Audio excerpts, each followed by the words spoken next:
Humans are squishy flightless apes. We have zero aerodynamic qualities. Yet right now, millions of us are hurtling through the sky at 500 miles per hour in aluminum tubes filled with explosive liquid. How is this happening? Magic?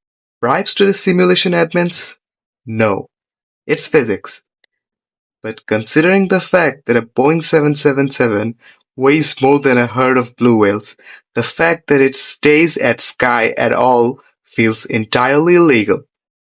For thousands of years, humanity's best idea for flying was strapping pigeon feathers to our arm and jumping off barns. This resulted in a 100% mortality rate. Eventually, two bicycle mechanics from Ohio realized you don't just need flapping, you need four distinct forces not to die: weight, lift, thrust, and drag. Think of them as a massive four-way tug-of-war, where if weight wins, everybody has a terrible afternoon. Weight is easy. That's just gravity pulling your heavy, snack-filled body back to Earth. Thrust is what fights back. Big jet engines under the wing snuck in outside air, compress it until it's furious, mix it with dinosaur's juice, set it on fire, and blast it out the back. It's essentially a controlled, continuous explosion pushing the tube forward. If you strap a big enough engine to a brick, the brick will fly, but we want our passengers to survive, so we need wings. Drag is just air being a jerk. It's air resistant trying to slow you down, but the real star of the show is lift. Lift is what happens when air gets sliced by a wing. The airplane wing isn't flat like a boat. It's curved on top, relatively flat on bottom. Its shape is called an airfoil. As the plane thrusts forward, the air hits the wing and splits. The air traveling over the curved top of the wing has to move faster to keep up.